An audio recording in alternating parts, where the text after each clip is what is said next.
నల్గొండ జిల్లా వెలిమినేడులో ప్రజాపాలన ప్రగతి ప్రణాళిక కార్యక్రమం ఘనంగా జరిగింది. గ్రామ సర్పంచ్ బొంతల చంద్రారెడ్డి ఆధ్వర్యంలో నిర్వహించిన ఈ సదస్సులో DGP PV Srinivas, SP Sarathchandra Pawar పాల్గొన్నారు.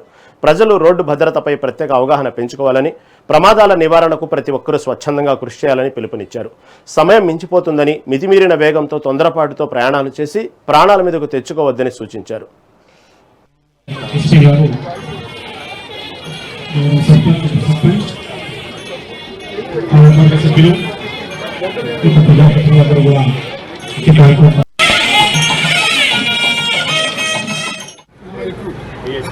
మన జీవితం కేవలం మనకొక్కరికే కాదు, మన మీద ఆధారపడ్డ ఎందరికో.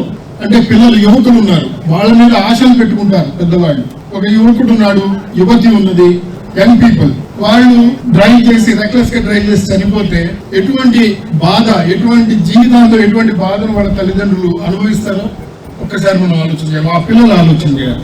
దీంట్లో ఈ అరైవ్ అలైవ్ ప్రోగ్రామ్ స్టార్ట్ చేసినప్పుడు దీనికి ఇంత ప్రాచుర్యం వస్తుందా, ప్రజలు దీన్ని ఏ విధంగా స్వీకరిస్తారనేది పూర్వ డీజీపీ గారు కొంత అంటే కొన్ని సంశయాలు, కొన్ని ఆలోచనలు ఉన్నాయి. అయితే ఈ రోజున సివి ఆనంద్ గారు, అంటే మా సోదరి డీజీపీ గారు, వారు దీన్ని traffic bureau, traffic and road safety బ్యూరోగా దీన్ని కన్వర్ట్ చేస్తూ, అంటే దాదాపుగా 1000 మంది స్ట్రెంగ్త్ ఉన్నటువంటి ఒక ట్రాఫిక్ అండ్ రోడ్ సేఫ్టీ బ్యూరోగా ఈ కార్యక్రమాన్ని పరిణతి చెందే దిశగా తీసుకెళ్తున్నారు. అంటే రానున్న దాదాపు 3-4 నెలల్లో కొంత స్ట్రెంగ్త్ అయితే ఇస్తారు. నాకు తెలిసి 300-400 స్ట్రెంగ్త్తో, అంటే వాళ్ళ ప్రాథమిక లక్ష్యం రోడ్ సేఫ్టీ.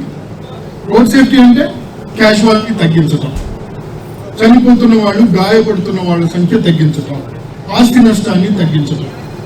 ఇది చేయడానికి ప్రస్తుతం రాష్ట్ర ప్రభుత్వం, రాష్ట్ర పోలీస్ శాఖ సమగ్రంగా ఇది త్వరలోనే ఒక రూపాన్ని సంతరించుకుంటుంది.